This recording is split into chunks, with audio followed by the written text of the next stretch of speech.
This is my impression of Obadiah Stane, but he has dyslexia. Tony Stark was able to build this in a box of scraps! With a cave!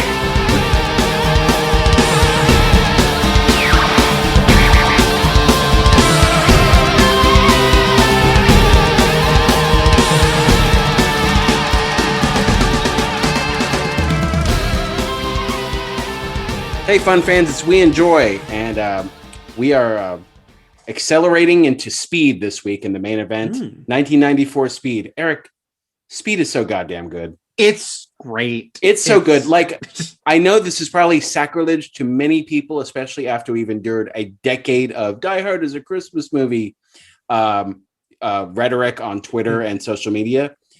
But I put it up there with Die Hard. Like, I love Speed. So we'll get to that in the main event today. We are the Mattitude Eric. I am Matt Fowler. Say hello, Eric Goldman.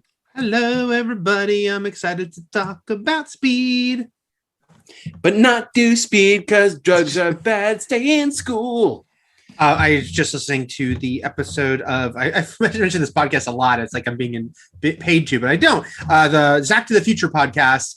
They did the famous, it was a few weeks ago, but I just listened to it. The famous caffeine pills episode. And they talked about how, it was written to be Speed, but NBC said, no, it will not be on Saturday mornings. It will be. Okay. So that's the very famous, I'm so excited, I'm so scared episode, which she was singing a Pointer Sisters song. Yes. That's, if we also want to further date ourselves and the episode, what were the pills that Alex Keaton was taking on Family Ties? Were they just called uppers or something? Or did they even give him a name? Yeah, that I couldn't tell you, but I did hear that the only reason they got permission from the Pointer Sisters to use the song was that I think, was it Anita or Bonnie, whoever gave them permission, she liked that it was an important, she had just been in rehab and she liked that it was telling like an anti-drug message. And she wanted to give the youth of America a few pointers. All right. You can hear more jokes like that if you keep listening to We Enjoy and recommend us to your friends and loved ones. Sure. You can find us on all the podcast places. Please rate us. Give us a 5-star Frog Splash rating over on iTunes, or should I say Apple Podcasts these days. And for $2 a month over on Patreon, you can get a completely commercial free version of this podcast with no interruptions. So you could just listen to us and have it be smooth sailing the entire way. You know what wasn't smooth sailing? The bus headed from Santa Monica to downtown in 1994 Speed. That's true. That Los Angeles bus had a heck of a time. So we'll bump through just a couple news stories right out of the gate here. You put in the notes that you just wanted to mention this briefly, so I'm going to toss this over to you just so that you can talk about it. Because, like I said, I've sort of been offline, so I've only seen this peripherally. What is Sexy Beasts, Eric? Sexy Beasts is the unique ability Netflix has to get everyone talking about something that they have, even if it's just to say, what the hell is this? And also, you canceled blank for this, even though as much as we talk about, do not trust Netflix to not they'll cancel things left and right. It's not a 1-to-1, people. They didn't make I could, as much as I hate that kind of kvetching online and from people who don't understand how the industry works, you could kind of make that argument for a network that has actual primetime space. Right. Netflix can have as many things as they want. It is unlimited. And they have pushed that boundary quite a bit because their content is ridiculous.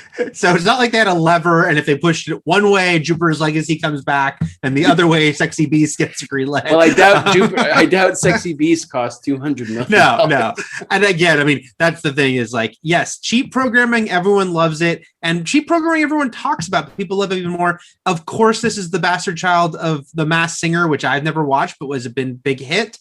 Because, it's this weird ass date. And was it also done because of COVID? Because it helped them with COVID? Probably. But people go on a date where, just like The Voice is like, hey, we're getting rid of you judging people based on how they appear because you're just hearing them. Here, it's like you're going to go on a blind date, but they're wearing some freakish mask, some devil mask. Are they like purge masks? They're prosthetic makeup. So they look like they've been made up for like a bar scene in a Alien movie. Oh, so it's like Face Off. Yeah. So it's like it's a dolphin lady and the devil and all this stuff. The thing that everyone has mentioned, of course, is you can still see their body and you can still see they have a very attractive bodies. Also, you can also just guess that they're probably going to be very attractive underneath because that's what they cast. Here's my they might not be your type, that's legit, but but like, following under beauty standards and the symmetry of what's supposed to be attractive of the face, you can assume that they're all pretty handsome and adorable in their own way.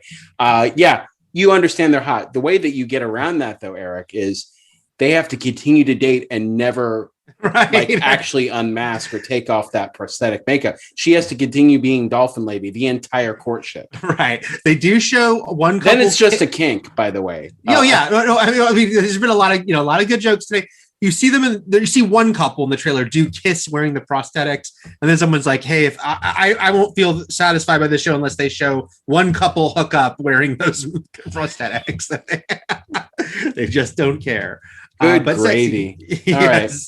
Well, Netflix has got us talking about it. Look at that. They do. See? All right. So at this point, because Netflix keeps trying to chase that Stranger Things high they experienced like 4 years ago, whatever it was, of like, we didn't put any hype into this. And word of mouth alone turned it into a super mega hit.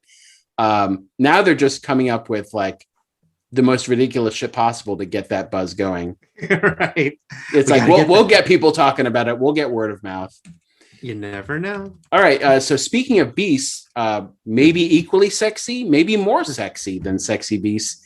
It was revealed this week that the next movie in the Transformers franchise, a franchise I don't know that we'll be tackling. We might. We might get there one day. But this is the 7th movie. This is after, I believe, in the Transformers actual saga legacy movies. The last one was The Last Night. Is that right? Yes, that was the Last Night was 5th. Yeah. Oh wait, what was after Last Night then? Well, Bumblebee was the 6th one. Okay, yeah. So then 5 regular movies, 1 Bumblebee flashback movie, and then now this is more in line with the old Bay produced movies and directed movies, but it's still a flashback movie. It's going to take place instead of 1987 like Bumblebee. It's going to take place in 1994, and it is called Rise of the Beast, and it is going to be infused with Beast Wars mythology. Beast Wars is a blind spot for me, Eric, within the Transformers oeuvre. So they were saying a lot of names at the press conference that I was like, all right, Rhinox, this and that. Also, though, I did have the Predacons. So I did have the Predacons, and you can put them all together, and they made Predaking. Well, you have the G1 Predacon. I did. I didn't have the actual later Predacons. The only reason I know a pretty good amount about Beast Wars is because I reviewed the box set for IGN years ago, the Shout Factory box set. And that's when I watched it. And also, like, I kind of knew already, but then because the box set was coming out and we were posting about it, like, it's, it was hugely popular with kids in the late 90s. It was their Transformers. So it definitely is, its own cult following within the larger Transformers following is Beast Wars. And, we are definitely hitting like a ton of 90s nostalgia right now anyway. So it makes sense that this was a bullet they could put in the chamber was Beast Wars. Yeah, and so they're going to have Scourge, they're going to have the Terracons, the Maximals, and the Predacons. Only some of that makes sense to me. The Predacons I liked as actual Transformers, the G1 ones, because they were big. And like, so when you put them together, Predacon was big. Like he was larger than Predaking. Yeah. Yes. So I said it right the first time, just not this. Predaking was big and way bigger than like someone like Devastator, Oh yeah. The funny thing, what were you gonna say? Oh, nothing. Just that that one of the robots, the main robot, perhaps one of the main robots anyway in this movie is one of the bots is Mirage, who I had the G1 version of Mirage. And tragically, Mirage broke because Mirage was the type of Transformer that you twisted his torso around. Yes. And I believe Rafael Del Castillo twisted Mirage too far. I'm going to blame Rafael for this one. And broke my Mirage. Yes. What a sad transformation I did not have Mirage. I was a Wheeljack man myself. They're also setting it in 94 is interesting because I think it double downs on 90s nostalgia because it's not a straight up Beast Wars movie. So it's not set in, prehistoric times. Instead, it is set in 1994 and involves the Beast Wars characters coming to Earth and meeting up with Optimus Prime and familiar character Bumblebee and the like. But then they get to have like a movie that is also set in the 90s. It's also funny because whether these movies all exist in one universe is very iffy. Because it's like Bumblebee was very similar to X-Men First Class as far as when they made it. It was like, is this a prequel to the old one? Is it not? X-Men eventually decided 100% was, and they did a crossover movie.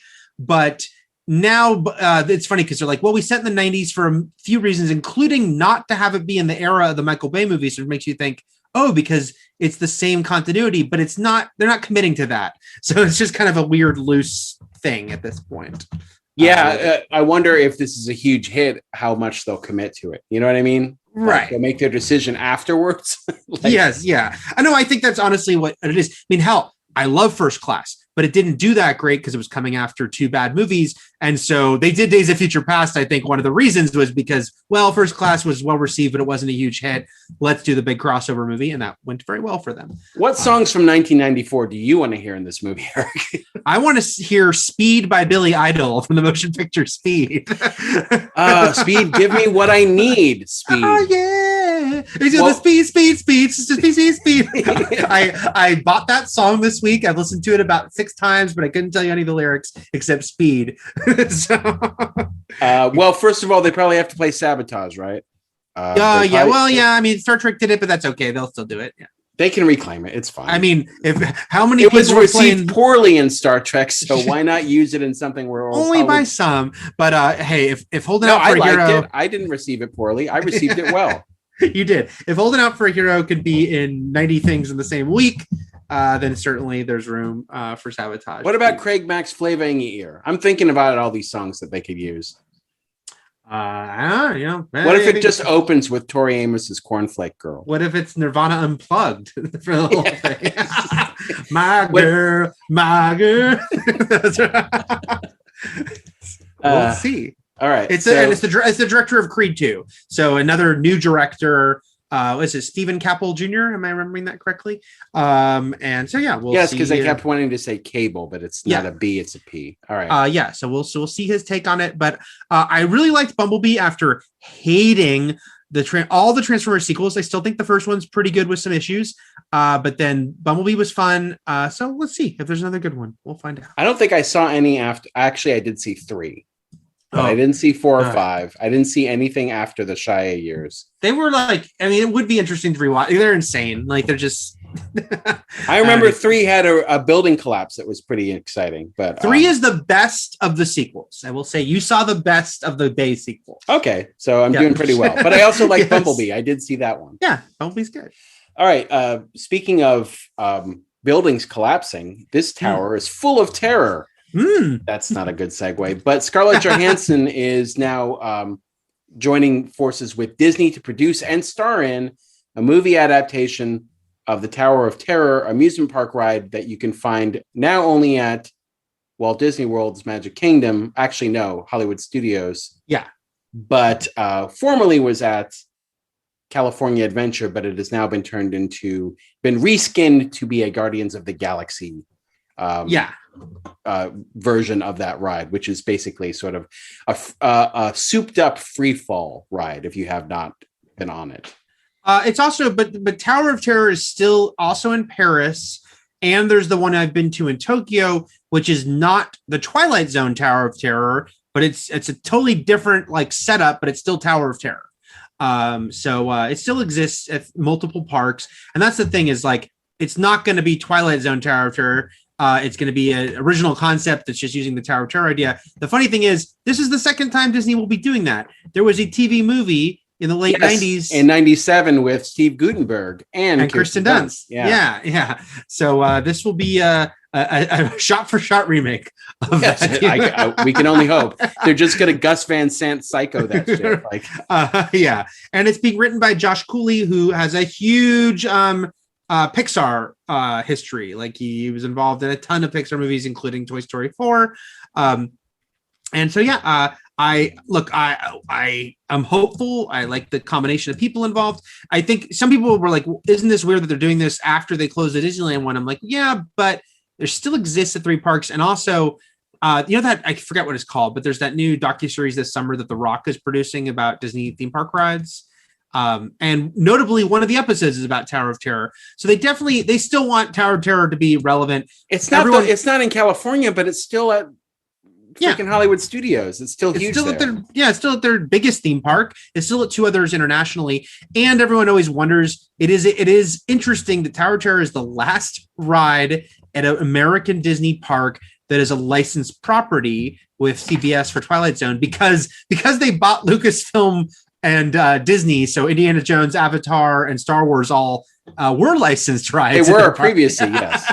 But now they're not. But everyone's like, well, what if they one day stop licensing with them? And they will not turn Tower of Terror into Guardians, I don't think, in Florida. They're building a separate Guardians roller coaster at Epcot, but I think there's always a possibility they just re-theme Tower of Terror. If this movie's a hit, they'll just base it off this movie. This could give them a storyline, and then Scarlett Johansson could be part of the pre-show. So we'll see. But I'm intrigued. Speed, the movie we both enjoy, opens with an elevator gone wild too. It sure does. A Tower of Terror right there. In a few segments. But first, a word from our listeners. Why don't you since you put this tweet into our Google Doc here, why don't you read Jeff's mention to us here? Jeff just wrote us on Twitter saying, maybe you guys didn't feel the need to comment on it, but in your Demolition Man discussion, you didn't talk about how the international version used Pizza Hut instead of Taco Bell. The dubbing and CG cover-up of Taco Bell references are funny. Jeff, the second we stopped recording and I said goodnight to Matt, I thought I didn't mention the Pizza Hut thing because I actually completely meant to mention it. It's not that I've ever seen that version, and to me, Taco Bell is the one pure version, but it is a funny thing. Taco Bell has no international footprint, so same owners as Pizza Hut, so they made this decision that it'd be Pizza Hut, and I've seen a couple images of it. First of all, that's a shame that Taco Bell has no impact culturally or flavorally outside of the United States. But I remember knowing this at some point. I don't know if you told me or someone else told me, but it wasn't something I had on the tip of my tongue during our Demolition Man chat. I will just say Taco Bell is a funnier choice. It's the better choice. So I'm glad that we had that version. Especially because it's sort of a rote fallback gag that the fast food, Mexican food gives you the shits. Yeah. So Pizza Hut doesn't come with that. right. That extra layer of pristine humor. that 7-layer burrito of extra humor. By the way, fun fact is that the logo they created, the future logo for Taco Bell and Demolition Man, ended up influencing Taco Bell's actual logo to this day. Is a sort of a tweaked version of the logo the Demolition Man introduced. By the way, I mentioned, when I talked about the amazing experience they did at Comic-Con, I bought multiple shirts. I have a San Angeles Police Department shirt. I have a Welcome to San Angeles shirt, and I have a Taco Bell logo shirt with the exact Demolition Man logo and a hoodie. They got a lot of money. I spent the most money at that Comic-Con, 100%.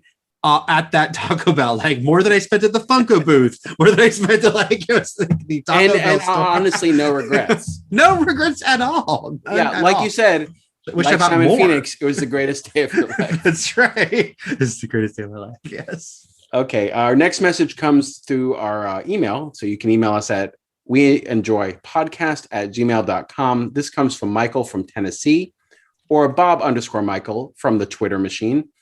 Hi, Matt and Eric. When starting the previous episode, a commercial for Peacock played and it gave me a slight existential crisis because it called The Office, Parks and Rec, and 2.5 Men classic sitcoms. I get what you're saying, Michael. This is me stepping out of your message here for a second. where it's like, yeah, they don't feel that old. They're only a decade in the past, sort of. I mean, was it Big Bang that they mentioned as well? No, 2.5 Men. 2.5 Men. My argument would come. But 2.5 Men was still on a few years ago. Yeah. I would just say that if you're calling something a classic sitcom, classic meaning it was old and good. That's what I take umbrage with, is the fact that 2.5 Men is a classic sitcom, because while it was the one that people watched the most when it was airing. I know it was actually the ratings giant of them. Now The Office has taken on a second life, which is as a juggernaut on streaming. But 2.5 Men was a shit show that was but it was the number one shit show for many years. It was so number one that its syndicated reruns on FX were better rated than FX's originals, to the point that FX gave Charlie Sheen a 100 episode order for a sitcom. A terrible sitcom. For another terrible sitcom. Okay. Which did not get the ratings. Okay, back to Michael's email. Have either of you seen the Collector movies, which would be The Collector and the sequel, The Collection? The first one was written as a possible Saw prequel. And so, Eric, you probably know these movies. They're from people. Guys I know of them, but I have not seen them. I know of their existence. The third sequel has seemingly stalled. And the slightly renewed interest in Saw, I had wanted to ask if either of you had seen the movies. Yes, I knew about them too, Michael. I also, like Eric, have not seen them. Just we're not a lot of help to you, but I feel like God, there's a joke in there somewhere, Eric. Like, wasn't there a movie, like not a collector movie, but a movie where like someone's talking about a killer and they're like, he's a collector? Yeah, there was a trailer that 100% said that. And I know it got into our brains and our dialogue a little bit, and we made fun of it, sort of. Yeah. He's a collector. What is it? What is it, Eric? Oh God, it's gonna drive me crazy. Anyway, that's for another time. So, for some reason, my mind goes to the scene in Kiss the Girls when the killer is over the World Wide Web, the information superhighway of the 90s, is sending his victim pictures to a serial killer in a different state, and he's like, "You've got mail." That's not the movie. No, maybe that is the movie. Because he was collecting girls. This guy's a collector. Yeah, that might have been the trailer. Maybe it was Kiss the Girls. Okay, yeah. But or maybe it wasn't at all. Okay, on to good things we enjoy. Mm-hmm. I'll start, Eric. Mine is one that I was talking to you about before we started recording, which is that I was debating a little bit about this movie. Because it was recent. We tend to dip into the past more than the present with good things to enjoy. There are no rules, but when we're looking for things to recommend to people, it's easier to go way back in time for things they may not have caught, rather than something that was only a few years ago. This was a big movie. This was not an indie film. This was a heavily hyped movie that just underperformed at the box office. Sadly, as good as it was, and as much of a miracle as it was, because it is 2019's Dr. Sleep, which is a movie that on so many different levels should not have worked, but on all of them it did. And like I said, it's a miracle that this got pulled off by Mike Flanagan, who really came into public eye because of The Haunting of Hill House, which now he's directed both seasons of, which is The Haunting of Hill House and The Haunting of Bly He didn't Manor. direct every episode. I think he only directed one or two of the second season. Of the second season, only a couple. Yeah. Only a couple, or I thought he did all of them. Could be wrong. You're right. Okay. All right, you're right. I'm wrong. Okay. Excellent. Eric and I had liked the movie as his from way back in 2013, which was actually just a WWE Studios distributed movie called Oculus. Yeah. Which was when they were really branching out from the movies they were making, which usually would star, if not in the lead role, then in a major supporting role, a wrestler, a WWE superstar. Yeah. And this one didn't have anyone in it, right? It was an acquisition. It was just something that they picked up and distributed. So Oculus was great. Karen Gillan and what's her name? Katie Sackhoff. It's a great film, and we both liked it. Little did we know that Mike Flanagan would become so huge years later, and doing a lot of huge Stephen King fan himself, doing Stephen King adaptations, and then this one is a sequel to The Shining. And The Shining's complicated history is such that Stanley Kubrick's The Shining is considered not just one of the best movies ever made, but one of the best horror movies ever made, a horror staple, something people watch come every spooky season. Yep. But notably, Stephen King, the author, was not a fan of this film because Stanley Kubrick took several creative liberties with this movie, changed ones it that he specifically felt like undermined the story in ways that other adaptations didn't. There's an early '90s TV miniseries starring Steven Weber and Rebecca De Mornay that King himself sort of produced, and it was more of a straight adaptation of the novel. Mm-hmm. So you can watch that to get a sense of what Stephen King had in mind. But everything the broad general public knows about The Shining, the hedge maze, the carpets with that design, the axe, the twin girls, well, they're not really twins, but you know what I mean. Yeah. But like all of the iconic horror imagery and moments, mostly, if not all, come from Kubrick and didn't actually come from the book itself. Yep. And so the fact that Dr. Sleep, which stars Ewan McGregor as a grown-up Danny Torrance, who's the Jack Nicholson's son in that first movie, is a sequel that aims to both be a sequel to the book and the Kubrick movie, because it's based on a Stephen King book. Stephen King wrote a sequel to The Shining called Dr. Sleep. Which, of course, was only a sequel to his book and ignored anything from the movie. Right. So how do you take that book and turn it into a sequel to the Kubrick movie? And that's what Flanagan did. And even the ending of Dr. Sleep is an homage to Stephen King's original Shining ending. Well, because he had to account for the fact that there's some dramatic ways they deviate story-wise. Yeah. Too. The other thing is that it is a miracle of a movie, both because it's how great it is, but also because Stephen King loved it. Because he wanted Stephen King to kind of give his blessing to the fact that, hey, I'm going to adapt your book, but I'm also going to it's also going to be a sequel to a movie that you openly hate. You've talked over and over again of how much you hate it. But I want you to be happy with this movie, which is, working as a sequel to a movie you hate, that you feel corrupted your work. And King loved it. So yeah, it made everyone happy, except not a lot of people went to see it. But it's really that's good. The thing. And look, did we need it to be a huge hit? I don't think that anyone's like, well, this kills the Shining franchise or something like that.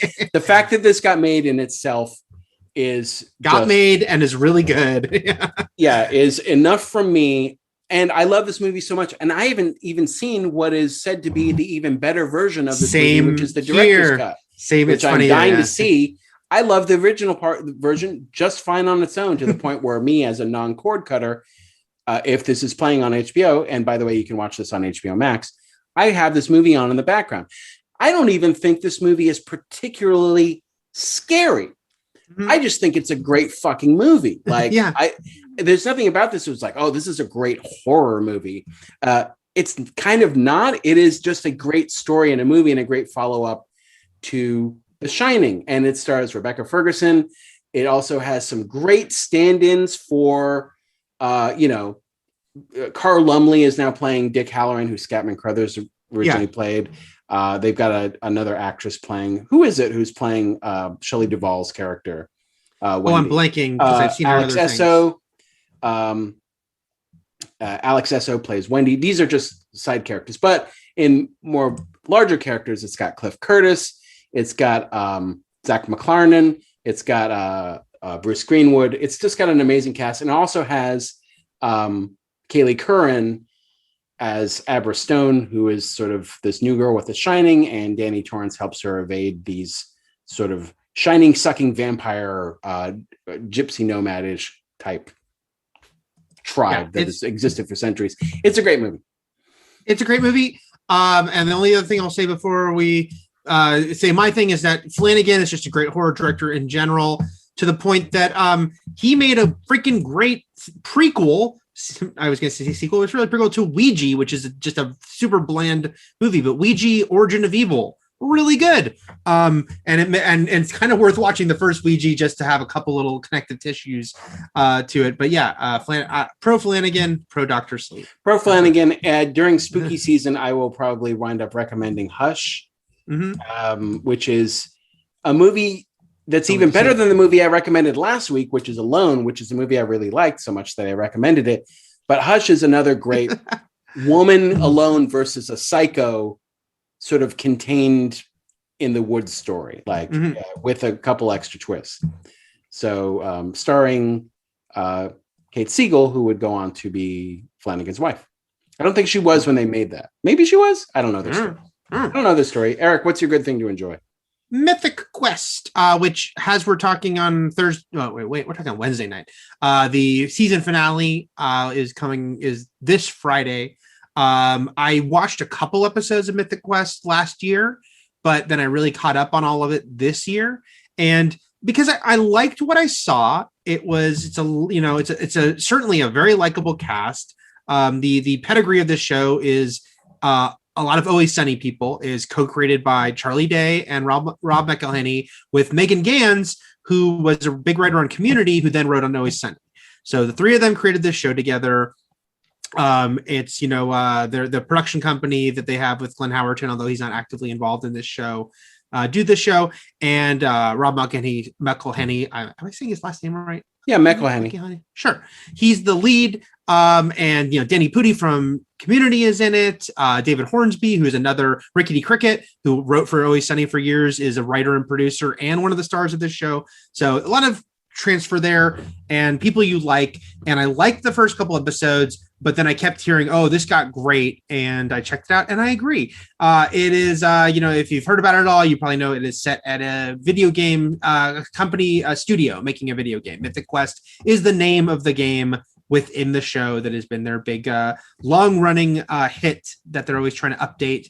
But the thing about this show is that it's very different than Always Sunny. In no way is it trying to be tonally that type of super great but super mean-spirited comedy. This is a workplace comedy with a bunch of different quirky characters bouncing off each other. Some of it's very, Danny Pudi playing very against type as like the sort of cutthroat asshole in the office. He's the money guy. And I think he seems to be having a great time playing that part. And Rob McElhenney playing the guy who founded the game and is very full of himself. It's mixed in with a couple of totally sort of fresh faces. I kind of really like what they did there casting wise. Oh, I should have mentioned that F. Murray Abraham is in this show as the sci-fi writer who's been hired to write stuff for the game. But the other kind of co-lead with Rob McElhenney is Scarlett Nickdow. I hope I'm saying her last name correctly, who is an Australian actress. And Klaatu Varate Nickdow? Yes. And she is she's kind of like a young, designer wonder kid that he hired out of college, who's been working there for 8 years. And it's a lot of kind of their clash. They have almost like a Liz Lemon, Jack Donaghy dynamic, although there's a little bit more of a will they won't they, because they're like 10 years apart in age. But it's really fun. On the surface, it's a really fun workplace comedy, but as it goes on, it becomes a little bit more of a dramedy. And that's kind of its secret weapon, that it starts to get pretty heavy at times, but it does it really well. And the other thing I think almost every critic will mention as a highlight of the show are the standalone episodes they do. They did one in the first season that was this kind of crazy, like what's even happening here standalone episode set in the 90s that was starring Jake Johnson and why am I blanking on her name? She played the mother on How I Met Your Mother, and she starred in Palm Springs, and I love her. But Christine Milioti. Yes. And they started this episode that was so well done for a lot of reasons, including the fact of casting these two people who you would cast in a romantic comedy together, doing this sort of story of their romance. They did what everyone said, and I agreed when I saw it after everyone else, the best pandemic episode anyone did, trying to do an episode filming from home, like writing in the pandemic. They did a really good one that kind of does a sort of interesting turn at the end of it. The second season did some more standalone stuff here and there. Yeah, just a really good show that kind of digs in deeper with the characters than I think you might expect when you first come into it.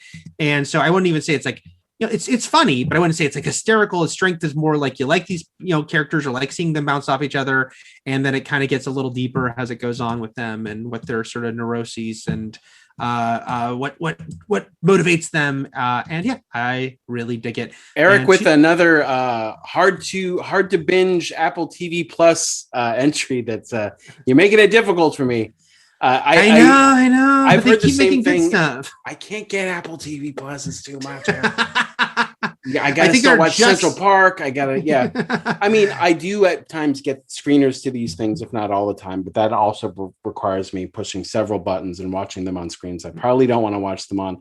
But I did hear the same exact thing, which is that season 2, the show sort of gels and finds itself better than it did in season 1, which was good, but sort of uneven. And now everyone's sort of raving about season 2. I think they found themselves by the end of season 1. But by the end? Okay. Yeah, you have that little learning curve. Anyway, that's my recommendation. Oh, and then David Gordon Green directed the pilot. I think he came back a few times. Most recently known for directing Halloween 2018, along with a lot of indie stuff and comedies before that. Eastbound and Down, whatnot. Anyway, that's my recommendation. Speaking of Halloween and Jamie Lee Curtis, Borderlands wrapped filming, Eric. I forgot to tell you. I did. I saw invested in the production of that movie, right. The game that you love. Yes. Congratulations on the completion of production, everyone involved. All right, speaking of games that we love, we're going to play our favorite game, which is called Pop Quiz. We're going to talk about the movie Speed. Speed, directed by Jan de Bont in his directorial debut after being the director of photography on some very famous action movies, including Die Hard, The Hunt for Red October, John McTiernan's movies, and also Basic Instinct, which is Verhoeven's movie, and written by Graham Yost, with all the dialogue tweaked and souped up to hell by Joss Whedon.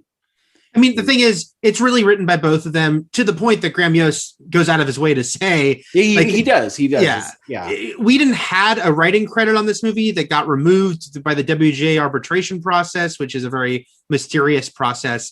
But yeah, this is one of the first times, and we'll talk more about this, but this is one of the first times I think it was very talked about that someone substantially involved in the writing of this movie wasn't credited on the writing of it. And then this was before Whedon became Joss Whedon.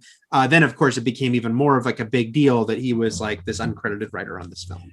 This movie was only made for $30 million back in 1994, which seems like a lot for the time. But when you watch this movie, it feels like a lot. It feels like, a lot of Los Angeles location stuff, so many vehicular stunts, only a little bit of computer chicanery, because that's all they could kind of do back then.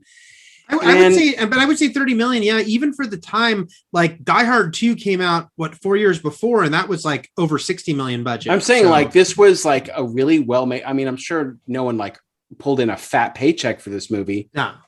Because this was yet another attempt to sort of launch Keanu into action movie stardom, which it's funny because, we're going to be doing Speed, and we'll do Speed 2 next week, which he famously did not do before fully embracing the franchise elements of like The Matrix and John Wick and stuff years later. Which is to say, I don't know, maybe, if Jack Chivin were in Speed 2, it probably still wouldn't have been a great movie, but it would have been better. But at least it would have that going for it. It's interesting. I teased this last week, but this was after Point Break, but Point Break has kind of grown in popularity as time went on. The thing about Keanu that's so funny is that, he's time and time again had to kind of overcome his Keanu-ness to sell people on, can he be a credible action lead? And they talked a lot even about casting him in this movie. I was listening to some of the commentary again for the first time in 18 years the other night, and about how he was a hard sell because they were like, is he just Ted to everyone? How can he overcome that? And here's the thing, I remember everyone talking about it at the time. I remember people even laughing at some of his lines. Yes, not because I heard people funny. Laughing at the trailer as well, because the idea of, they're trying to sell us on Ted as an action hero, which seems weird now for people who maybe don't know him from that era and only know him as a guy who was a lethal force in the John Wick movies, right, and in the Matrix even before that.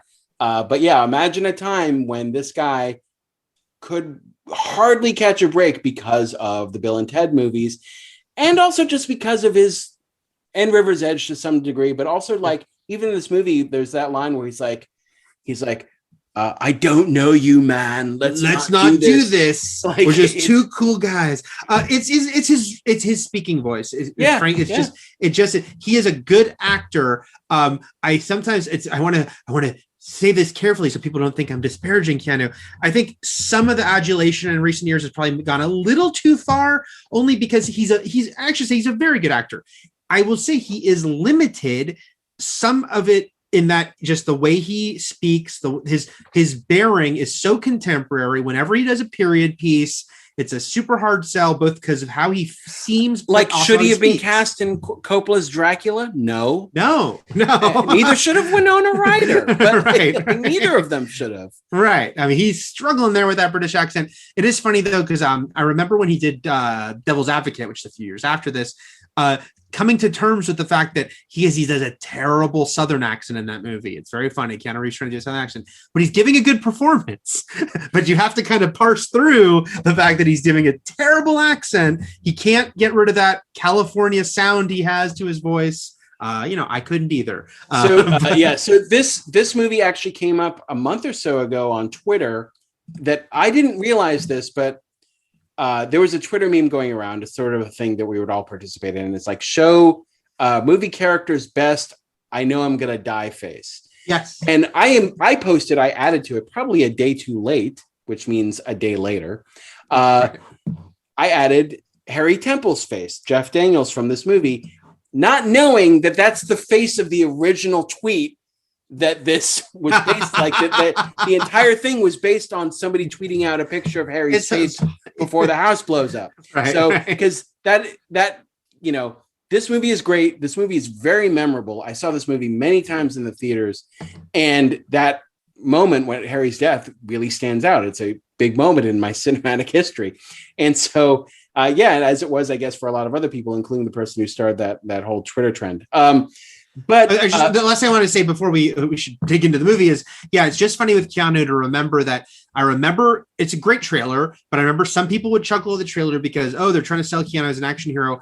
And I just remember it kept every few years he's gone through this because it happened again with The Matrix. People are like, oh, really? Keanu Reeves, even though the trailer has him go, I know Kung Fu. So they're it's like a funny line, but they're still like, you're going to try to sell Keanu Reeves as like this badass Kung Fu guy with guns, even though he'd already done Speed successfully. So, and then of course, John Wick again, it's just this funny thing every few years.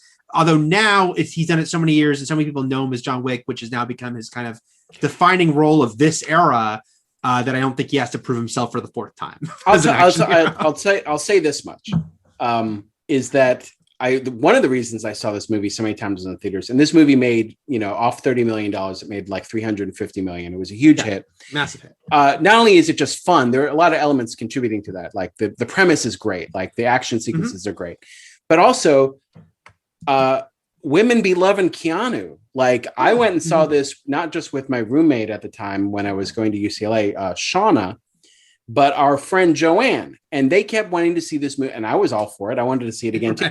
They just kept wanting to see this movie over and over again. They loved it, and they loved Keanu, and they like swooned at his biceps when he's pulling himself back onto the bus, when he's trapped under the bus, his arms just like beefing out of the white beefy tee, yeah. And so literally they would be like, "Hey, want to go see Speed?" Because we could literally just walk down to the Man Westwood. Or and watch the movie because it was there for a while. I mean, for me, I saw this movie. I can't tell you how many times I saw it. Like a lot of movies of this era, because it played at the Criterion, the theater I worked at. So I would stay after work all the time and either watch the entire movie or whatever was left on the show that had started a half hour before or an hour before. So I watched Speed a ton because I got over my Keanu Reeves is going to be a tough guy cynicism real quick once I saw that movie. And great action movie. One of the reasons I think it also works super well, there is an episodic quality to this movie. Yep. There are like chapters. There's like, okay, we have the opening bit. Then we've got the initial bus explosion. Then we've got the chase to the bus. Then we've got they're on the side street. Shit. Oh, now they're back. Now it's the woman who's trying to get off the bus and she's not supposed to. Then there's the freeway jump. Then there's the airport segments to this movie that work so well to the point where like, yeah, it's broken up and it's like, no pun intended, it's constantly moving. Yeah. Because, and by design, it just works really well. The only thing that always stands out to me, and I don't mind it at all, I actually like the fact that the entire climax of this movie doesn't involve the bus at all. It's just that everything feels so real and practical in this movie, except when you get to the end and they're on top of the subway, and then you've got the green screen going on. And it's a little more jarring at the end because of that. Again, though, I don't mind it. It just stands out. It's funny. It's a very similar thing that the first Mission Impossible, the fight in the tunnel on top of the train, now looks like, oh, well, they're not really in a train tunnel, especially because that series would be all about going to the real place after that. Exactly. They would never fake something like that. No. Like Cruise would be on a bullet train somehow. Right, he would be on it. Yeah. Okay. The movie opens, fun score. The music's going. Mark Mancina. I don't know what else he's done, but great theme. It's something that is instantly memorable. Yep. That to this day we can sing you the Speed theme, and it's got the flashy titles, and then so we join Howard Payne in his original scheme, which is to hijack an elevator full of business types and ransom the city for $3 million. Arriving on the scene are LAPD. I don't know. They're not regular officers, right? I think they're the bomb squad. They're bomb squad guys. We've got Jack Traven, played by Keanu Reeves, and his partner Harry Temple, played by Jeff Daniels. I don't mean this as a complaint, Eric, but this is something I regularly thought about back when I was watching the movie in theaters, which is that the dynamic between the two is that Keanu is not a hothead, but he is a guy who throws caution to the wind, but also supposed to be the dumb one. Now, I understand like that's the onus we sort of project onto Keanu himself. Right. But when you really look at what goes on in this first 10, 15 minutes of the movie, Harry's the smart one. It's referenced throughout the movie. Even Howard Payne says it later. We all know you're not the brains, or whatever he says. Jack figures out most everything that's happening. Right. Like he's constantly figuring it out before Harry does. He figures out that the bomber's going to blow the elevator regardless. Then he figures out that the bomber's still in the building. Like he's putting clues together, but he's supposed to be the dumb one. Anyway, that's my one gripe. Speaking of the dumb one, I just want to mention what a huge year this was for Jeff Daniels with the summer and Christmas double header of Speed and Dumb and Dumber, 2 films, huge hit films in which he played a character named Harry. So everything was coming up Jeff Daniels as Harry in 1994. Well, speaking of the name Harry, we have not mentioned the mini double feature mini franchise we'll be doing after the Speed movies, and we'll save that for next week. But it does involve another Harry. It does. That's your one clue. Yeah. That's your one clue. There might be something in between, but we'll get to it. We'll get to it.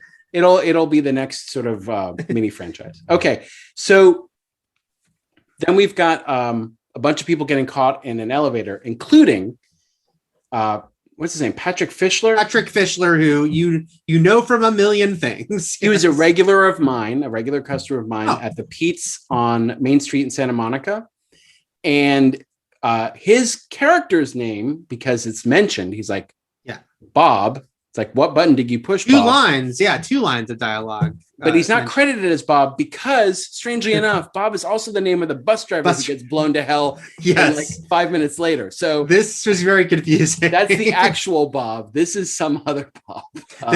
This is a funny thing and whether it was Graham Yost or Joss Whedon, who knows, one of them wanted the name Bob in this script, and it ended up with 2 minor characters very close to each other too, because they're both at the top of the movie. And it's funny that because Patrick Fischler is literally just listed in the credits as friend of executive, someone must have been like, oh, there's two Bob. Like the people doing the credits must have been like, well, there's two Bobs in this movie. Yeah, we can have Bob 1 and Bob 2. So. Right, other Bob. But yeah, Patrick Fischler, Twin Peaks: The Return, Mad Men. He was the insult comic. He was in the Dharma Initiative in the 70s episodes of Lost. He has been in a million things. And he's had recurring roles on all these shows. He's been working steadily for decades. He's, I attribute part of that to the eyebrows. He's just got a very pronounced look. Like you recognize him like we do all the time. So one thing I want to say here is I put this movie up with Die Hard. Dennis Hopper's villain in this movie is so good. Also, when you consider the fact that for a huge chunk of this movie, he's playing off no one. Either he's on the phone or he's talking to the TV or himself. Yes. And he's hugely entertaining. Yep. And he's just great. And he great. Murders some guy right out of the gate. Like the first thing we get, he stabs him with a screwdriver. He's out for blood. But really, he also wants, considering hostage situations, a fairly modest amount of money. Very specific too. Just $3 million. It goes up to 3.7 million like afterwards. Not even 4. 3.7. He is great. I read an interview that Whedon did, I think, for the 25th anniversary, and talking about how while he did add some things to the character to make him a little more left of center and quirky, Hopper, of course, brought the Hopper to it, both improving a couple lines, but just the fact that if he delivers a line, it's going to be a different twist on it. And I like when he's like, "It's money to me." I always remember that part. It's my money. Favorite. So my favorite Howard Payne line is "Whim of a Madman." Like that's my favorite. Yes, that's a good one too. So he just gives a great little twist on this. And like you said, he's by himself for most of the movie. He and Keanu only have 2 major sequences together. But it totally works. It's like Khan. It's like, you get exactly what you need from that dynamic. So I'm going to mention 2 things I really like about this opening bit before we get to the bus, and then you can say what you want to say. Okay. One thing is, it's funny. There's this morbid humor that's going on here, and you're able to still feel the danger, like when they're trying to rescue the people out of the elevator, and the one woman who doesn't want to go, and the crane's about to snap.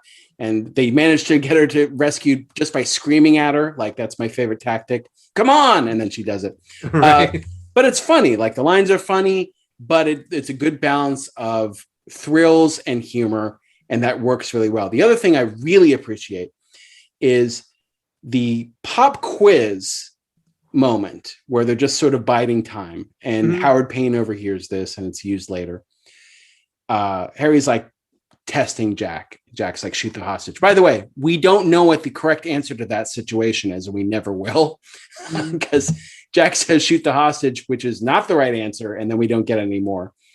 But we get a payoff for the shooting the hostage within minutes.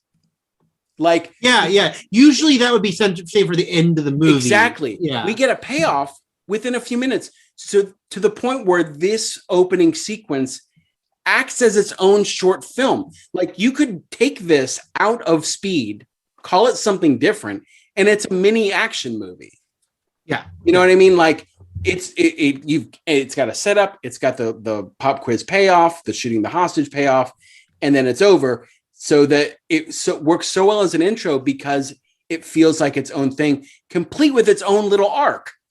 Like, no, absolutely true. And it's just interesting. Again, the story is grandiose. Whedon did some rewrites structurally, but the main thing is the dialogue, which Ghost is like, it's almost entirely just dialogue. And look, we don't need to get into recent troubling allegations against Whedon, just to say that, of course, Whedon, as someone who's been a big fan of most of his work, I don't love everything he's done. Of course, he's like a quip master, which I know for some people don't like that about his work. It's definitely a part of it. But it's here throughout, and I think it works really well in this kind of movie, especially. Also, when even mentioning Hopper, like I was like, I really laughed at the end of what you said, the mini movie that opens it when he goes, "This day has been really disappointing." I don't mind saying, just like he has some great, like even the line where he's like, I forget the actual exact phrasing, but he's like, I wish I had a more noble cause, but yes, it's just about the money, like something like that. Like he delivers that so well. Yeah, lots of great lines delivered very well. Jumping ahead a little bit, it's like this is a very quotable movie, and it's like there's so many things that I'll still say to this day. Like it's if anyone mentions gum, I do that too. I got gum on my seat. Gum. So many quotables from this movie, and I know I said that last week with Demolition Man, but it stands even more with this movie. There's so many more things that just reverberate in my head constantly, and sometimes come out my mouth. Yep. So great. They foil Howard Payne's plan. They don't know who he is yet. They also think he's dead because he kind of like fakes his own death a little bit. I guess they did. They wouldn't have found a body, but who knows? Yes. He disintegrated. Yeah, he just joined the ether. So he Harry and Jack get medals, televised medals for their participation in wrestling. The commissioner is Bo Starr, who played Sheriff Meeker in Halloween 4 and 5. Oh, is that right? Okay. Yeah. The sheriff who listens to the warnings, Matt, that if Michael Myers is back in town, hell yeah, and then the real heroes, the drunken citizens posse goes out and really saves the day. We'll do those movies one day, and does not at all shoot Ted Hollister. Okay, yes. I would say that once again, Jack is. I get that it's for the joke. But like, okay, so we should mention Joe Morton is in this movie. And that's one point. Joe Morton is way more present in this movie than Jeff Daniels. Yes. Who after getting shot is on desk duty and you cut back to him every once in a while. But Joe Morton's like there on the scene, riding alongside of Jack for most of the movie. Back when poor cops, poor bomb squad and SWAT members literally had to hold physical maps and blueprints in their hands and figure shit out where, like, just work with the guy. But yeah, Joe Morton has great lines like, you're fired. Everyone's fucking fired. Here's to you. And, here's for doing your job and not getting dead. Guts will get you so far and then you get you dead. Like he's got some great lines too, but here he toasts Harry for like his quick thinking, his resilience and his heroics. And then toast Jack for shooting Harry, which is the joke.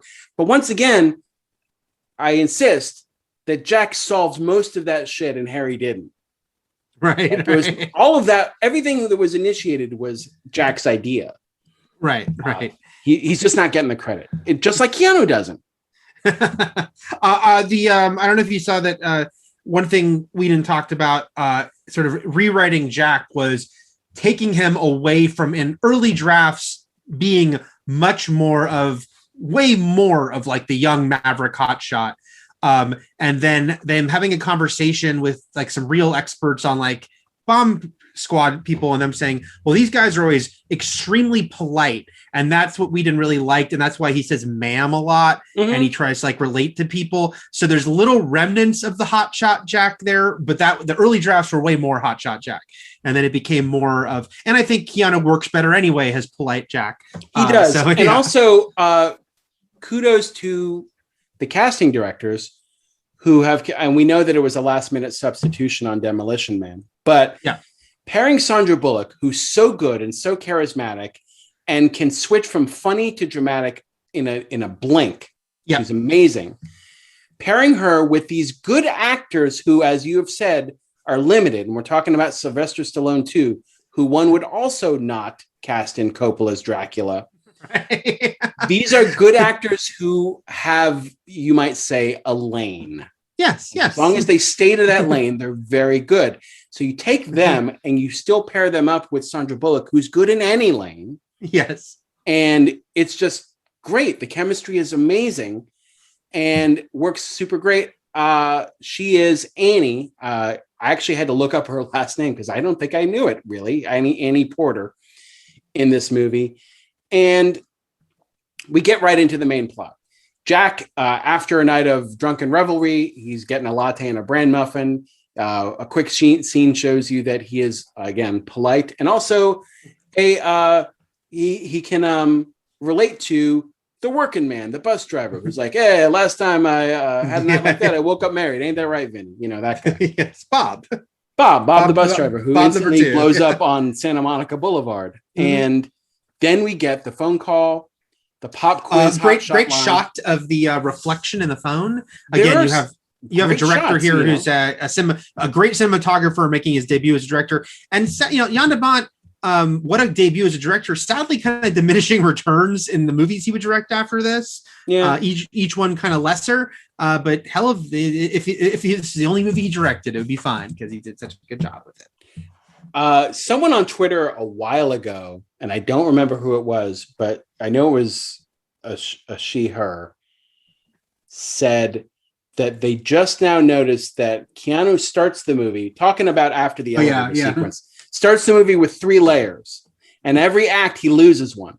So he's got a jacket, a shirt, and then the white t-shirt, a button shirt, and then the t-shirt. And so right there when he's answering the phone, he's got all 3 layers. Soon he will lose the jacket after he gets on the bus. And then after he leaves the bus for the first time at the airport, he loses that other shirt so that he can go under the bus in just his t-shirt. So it's sort of like a 3-shirt act movie. And it works. I also wanted to mention about Annie in her intro because it reminded me of something I forgot to mention about Hackers, because there's always going to be something Annie, are you intro, Annie? Is that Annie is smoking. Sam, her regular driver, has to tell her to put out her butt before she gets on. Only because I forgot to mention when we talked about Hackers, a couple of the main kids, not the leads, but a couple of their friends are smoking a bunch in the movie. I'm like, this is the last era, this mid-90s, that you can do that casually with characters, even though Annie is just a tiny thing before she gets on the bus.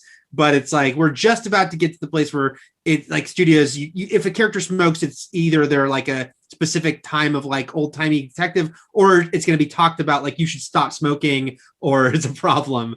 But Hackers and Speed have little remnants of people who are casually smoking still as main movie characters. Yeah, wasn't it? What is it? Bring It On with smoking. Wait, Bring It On. What was the kid in from Hackers? Yeah, Jesse Bradford. He might have been one of the smokers. There's a couple. Yeah, he was smoking. I remember it. Yeah. Okay.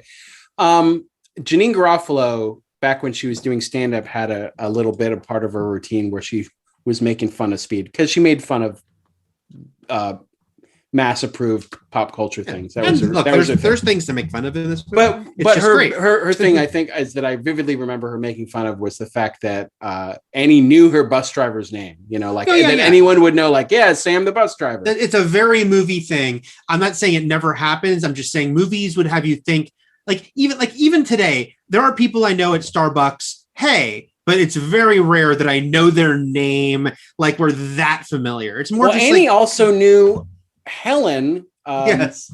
Beth Grant. Child's Play 2's Beth Grant. Enjoy crossover event, Child's Play 2's as the teacher killed by the yardstick or the ruler. Yep. Beth Grant as Helen. She knew her name too, presumably before like this incident. She probably knew her as just somebody who regularly rides this route this time. Same route. But yeah, so the only one she doesn't know is Alan Ruck's Doug, the tourist from out of town. And it was at this point that was just really funny to see Alan Ruck in things that he wasn't like a big co-lead of, because we grew up with Ferris Bueller so hard and he was always Cameron to us. And so seeing him do things later on, like even like Young Guns 2, I'm like, this is what Alan Ruck does now. He was fucking Cameron. Right. They didn't care. They were like, his name is Henry William Finch or whatever the hell his name was in that movie. And he has a weird voice and he'll appear in 3 scenes or something. So, now he was just really a working actor and not, you get an idea in your head when someone's in a big movie from your childhood that they are a star. Of course, now he's on Succession. He's always been doing fine. He's continued to work forever. But here he is the yokel, which he calls himself. I'm not trying to be insulting. Out of his depth on the bus amidst Los Angeles, incapable of dealing with the events that are unfolding.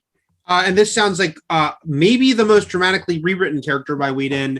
because originally that role that the Alan Ruck character was a like repellent lawyer asshole who just was like a huge.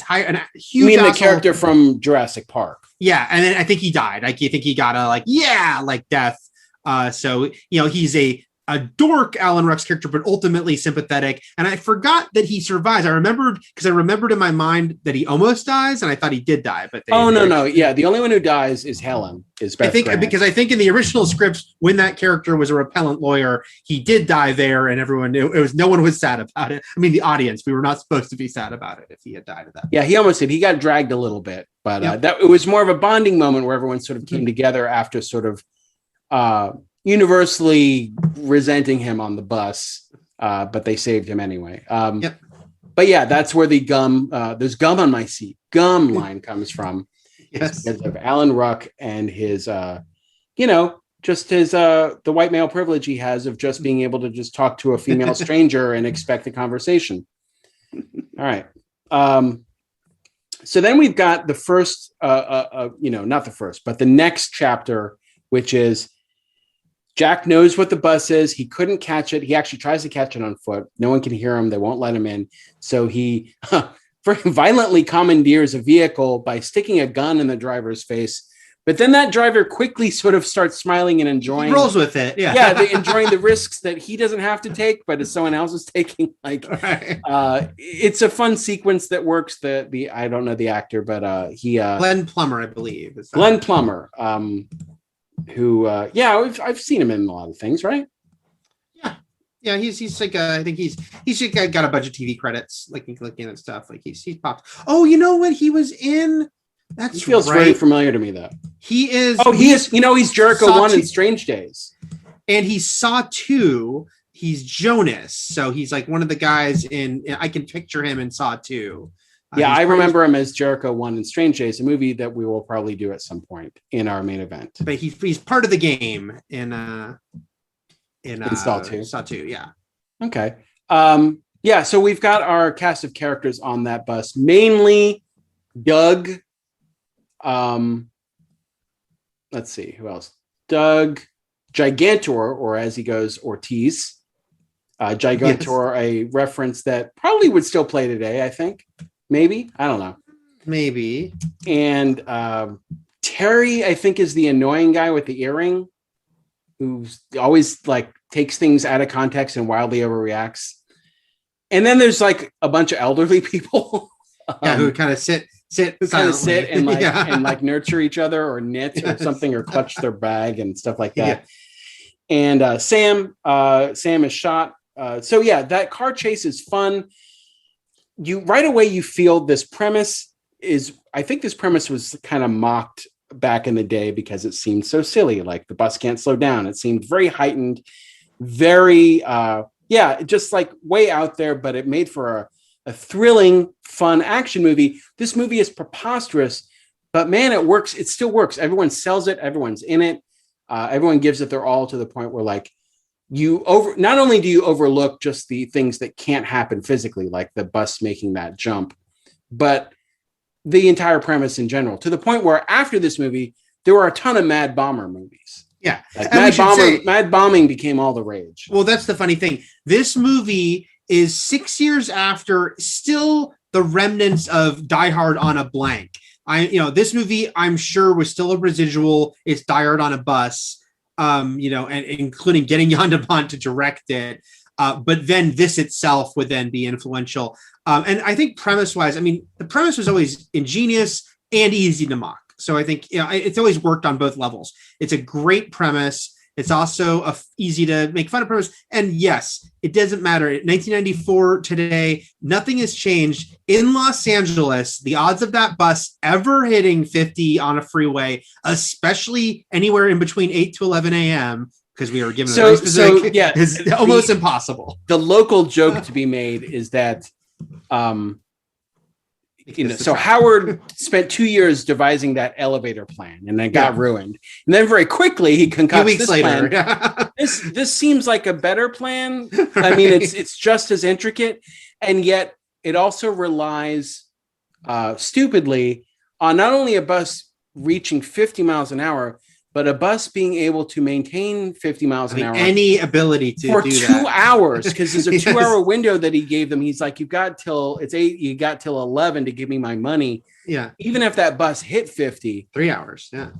Or 3 hours. Yeah. Like that, it could stay 50. It's like these people were practically guaranteed dead on arrival. Because when you're driving in Los Angeles from 8 to 11 a.m., the times when you're able to hit 50 at all on the freeway are very slim. But they still try to address that, Eric. They do. The fact that they are on the freeway headed to downtown, probably on the 10, and they hit traffic, and he's like, get off.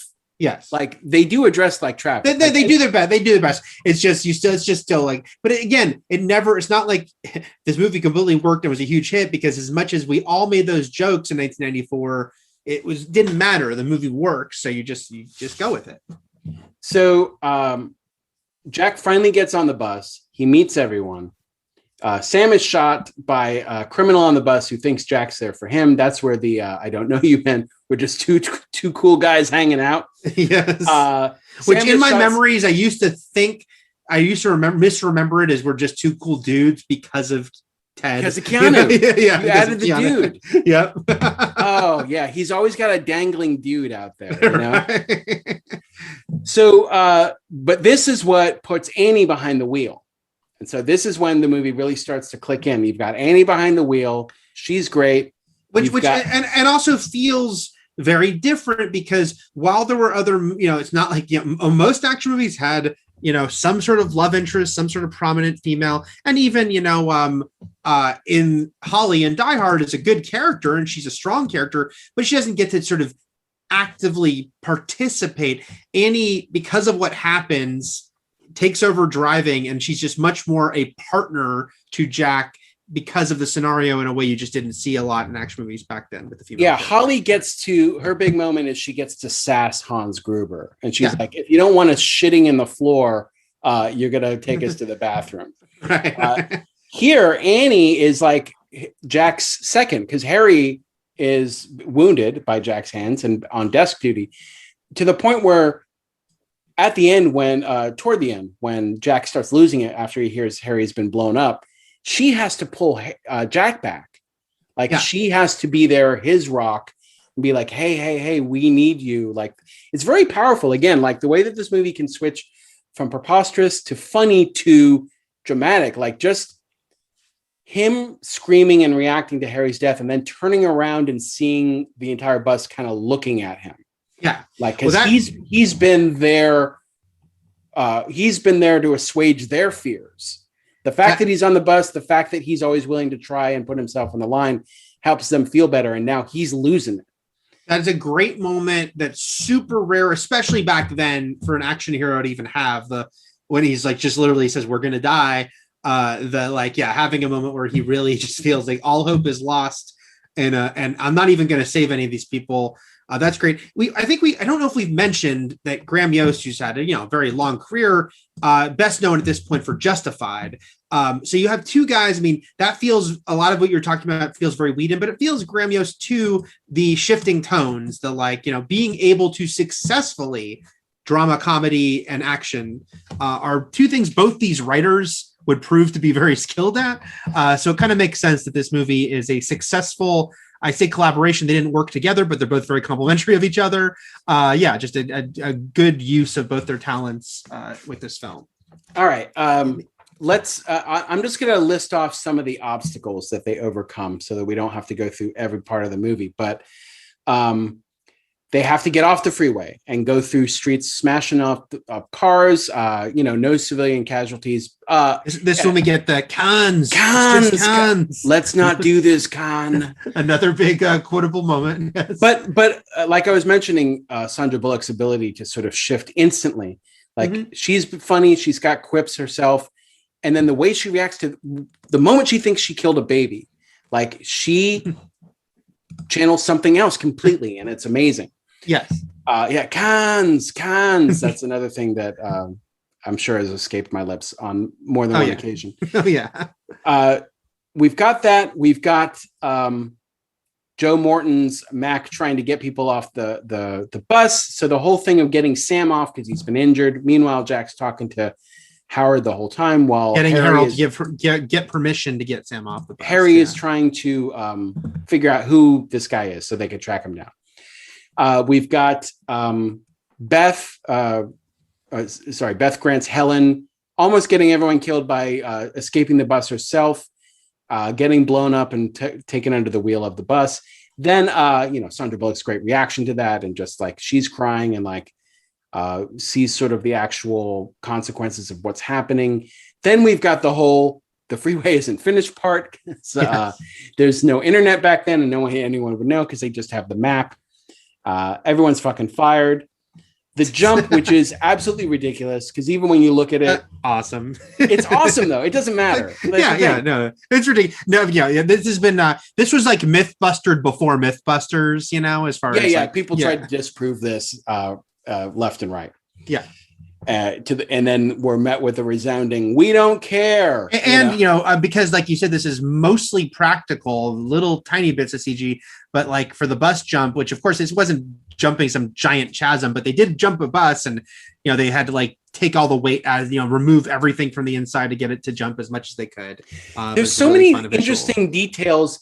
It still doesn't make it seem like any of this would work, but just the fact that there's at one point a hard ass right turn that the bus is going to flip over if they do it. So he makes them all go on one side of the bus. Yeah. Like that is something that, in a lesser action movie, they wouldn't even care about. They would just do a hard turn.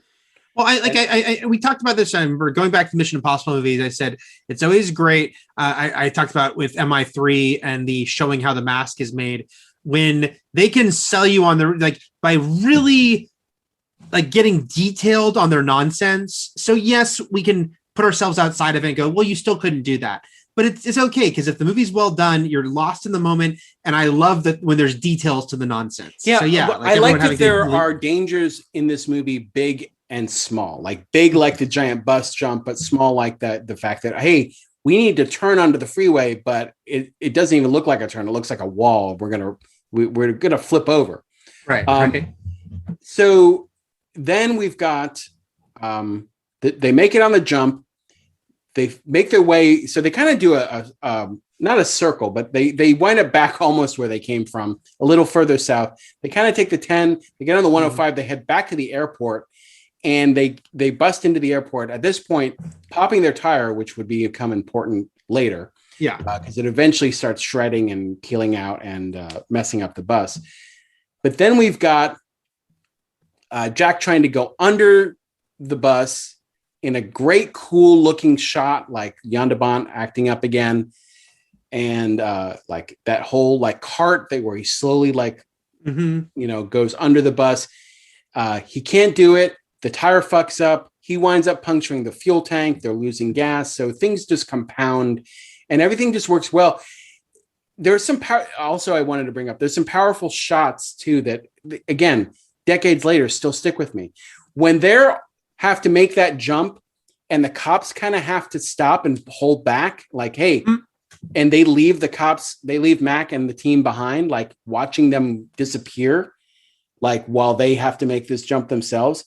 Very cool. As is the first time Keanu gets off that bus and like the passengers on the bus watch Mac take him away.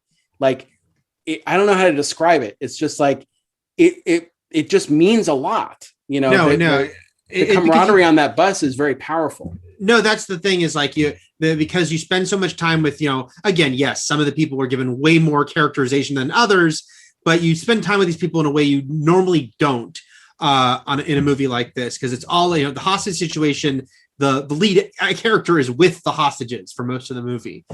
So voluntarily. Yeah. So it's a different situation than I have to go rescue the hostages. I have to rescue them, and I'm one of them. Basically, I made myself one of them. I rewatched the trailer, which, yes, I remember a few like Santa Monica snobs snickering at Keanu at the time, but it's a great trailer. And a lot of those shots, like you were talking about, there's the trailer includes the shot where Annie, when he pushes the bottom of the bus down and has her get on it, that when they escape the bus, And I remember the trailer, I was like, what's happening there? Because all the sparks are flying when she's like holding on to the metal plate. These great moments and him sliding under in the thing, and the explosion reflecting in their little shuttle that they escape in off the bus when the bus hits the plane. I mean, that's like the slide to the finish of them, and the way the music sort of soars like at that moment when they're like, people like lost their shit in the theater. We're cheering like as they finally like, what an exit to that bus is so amazing. Then we get, just the cherry on top is we get one more massive explosion, because the bus just doesn't explode on itself. It's like a giant empty like freight plane for a double explosion. Yes. And and then and in the middle of all that is the revelation that because we, the audience, are fooled as well. We assume, like Keanu's Jack assumes, that Howard Payne is watching them because of the news choppers. Yeah, and we find out at the same time Jack does that he's watching through a closed circuit camera, like behind the window. So there's that whole cool like looping moment too, the suspense. And once again, Dennis Hopper, his reaction, like the way he's like twitching his fingers while he's like watching the footage, and when he realizes it's a loop and he's been had, and is like his rage, like he's so good, like he's great. We skipped over this, but I just want to mention quickly because we basically talked about Harry's death, which is very emotional and very well sold by Jeff Daniels. I also want to just mention a great moment is when Harry yells, "That's our scumbag!" when they ID him, which reminds me of Annie Potts yelling, "We got one!" And we got one. It should have played that song. What was the song that plays in Ghostbusters?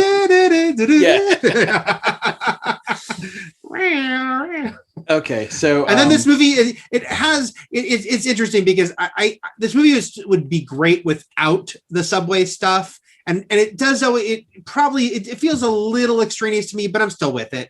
It turns Annie into a hostage much more. Like now she is. We talked about everyone's a hostage, but then she becomes like the personal target.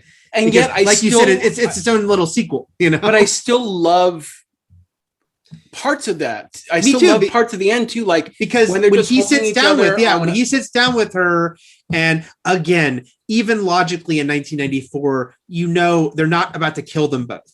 But if you can still sell this moment of, instead of the action hero stoically jumping to safety with her, instead of him being like, I'm going to try this crazy thing, I hope it saves us both, but there's a good chance we're both about to die, and he just sits down with her because he won't leave her. It's really good. It's like really good stuff, Yeah, and plus we got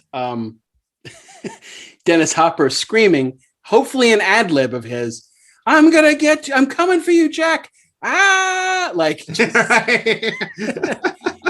Which is not unlike John Spartan leaping out of a helicopter going, Phoenix!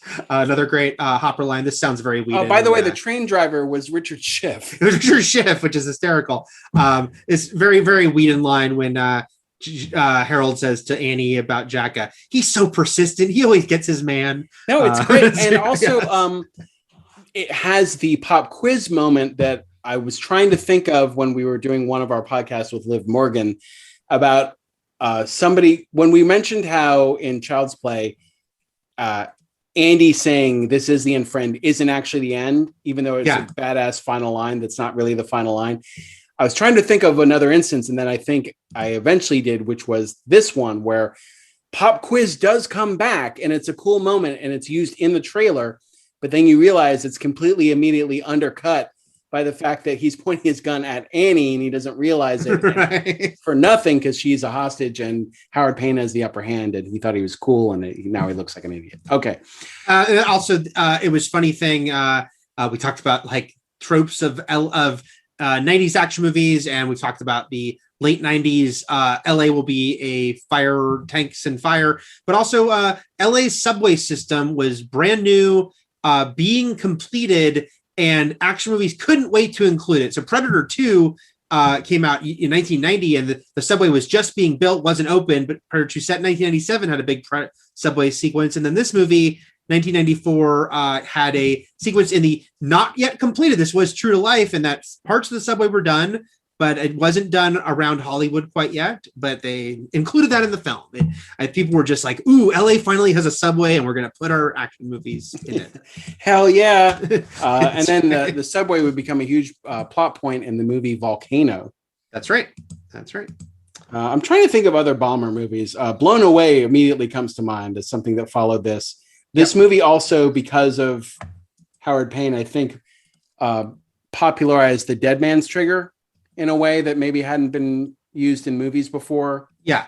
Of like, you can't kill me because I'm holding the thing, or even like something like Dread, where like the bomb's connected to my heartbeat, where right. Like, you can't kill me. The lines, I could have done without the "he lost his headline" if it meant keeping the "but I'm taller" line. I feel like you had to lose one of those. Yeah, and "I'm taller than you" is way better. It's a great beat, like when he delivers it, because it's "I'm smarter than you." Yeah, but I'm taller, and it's a great Keanu delivery. The "he lost his head" feels like an extraneous. Yeah, it's a head on top of a head instead of a hat instead of a hat. So there we go. We've got Jack and Annie in each other's arms. People are watching them. They're going to have lots of sex. But even though they both know relationships that start out under intense circumstances don't. Another very quickly repeated thing, because she says that when they get out of the the bus. Yeah, like again, like 20 minutes only goes by before you get a callback, and that works. It works well. Like you get these mini callbacks, because it's not like it's not a rule of three. You only hear it once more. But yeah, that's why this movie not only is sectioned off into like actual 3 separate action sequences, like elevator, bus, subway, but also those mini chapters that in their own way have their own story, like contain stories. Mm-hmm. I love it. I love it all. I love it too. A couple quick notes, like making of stuff that I was reading back and reminding myself of. The big one, the big rewrite that happened, and I think before Whedon came on board, is the original villain of this movie. Do you know this, Matt? Oh, how I think Howard Payne was in it, but I think Harry was going to be like the evil cop on the inside. Harry was the main villain. Harry was going to be the main villain. Okay. Yeah, like the elevator was going to be that person would not be in the rest of the movie. It would just kind of establish this is what they do and their dynamic. And then Harry would be like a one-off. Okay. It would be a one-off. Harry would be revealed to be the main villain, but he'd have an accomplice. So it wasn't really the Harold character. Someone else would kind of be his patsy or his front. But Yost said it never really made sense. We can never justify it. We can never be like, what is his gripe that he's betrayed everyone and whatnot. And so they made the choice to change it, and everyone agrees that was the much better choice. And then just that this movie tested really well. And, everything worked out because it tested really well. They got a little bit more money. As we said, only 30 million. So pretty low budget for this type of movie. They got a little more money, which mostly went into the elevator sequence. And they moved it up. It was supposed to open like much closer to Labor Day, but they decided to open it in June and kind of take a gamble, and it paid off very well. It opened against City Slickers 2, and there was so much nervousness about that. And then they ended up doing better than City Slickers 2. Which wasn't a good movie. So no. And this movie sequel wasn't a good movie either. So yes, lessons all around. Yes. But this is a great, great film that still holds up. A great 1-2 punch for Miss Bullock. And as we mentioned, this movie just made her a superstar instantly. It just said now she was going to be the lead in a lot of movies. She'd be on the magazine covers very quickly from this film coming out. Quite a come down I'm having now from talking about Speed. And then it ends with the Billy Idol song, which is great because this is 1994. We're well past the heyday of the 80s title track theme song, but this one had one, and I think it's all the better for it. But he had a movie song in Ford Fairlane too, so he did, and I think that's probably why they hired him to do this. But the Ford Fairlane song isn't like Ford Fairlane, even though it was Rock the Fairlane of Love. But he did a song called Speed for the movie Speed, and I think that's great. You know, it should have been called, the song should have been called Speed, but then next to it in parentheses, it also says Speed. Speed from the motion picture Speed. Speed. Yeah, Speed, or if you will, Speed. All right. Thanks for going on the speed journey with us. I hope some people actually listening check this movie out for the first time. I think that would probably be rare. I think most everyone who subscribes to us has seen it, but maybe not. So hopefully somebody actually picks it up, because it is now almost 30 years old. It'll be 30 years in 94. So yeah, so almost 30 years old. It's back there in the 90s, or as kids say today, the late 1900s. It's the late 1900s. Speed 2, not gonna be so good. Well, neither of us have seen it in a long time because it wasn't. I haven't seen it since the theater. I don't think I saw bits. It's like one of those things where I probably saw bits of it on HBO, but I haven't watched the whole thing since the theater. All I actively remember about it is, yes, it has Willem Dafoe. There are leeches. Even though we're supposed to think the cruise liner is going really fast. Don't think too much. Don't think too much. And also, Sandra Bullock basically asked her good friend to star in it, and she's apologized to him afterwards. Yes. So Speed 2, Cruise Control, also on HBO Max. Won't be as fun to watch probably, but just try to make the most of it. Well, if you're an adult, have an adult beverage perhaps while you watch. All right. Everything is possible, but nothing is real. And Shakma.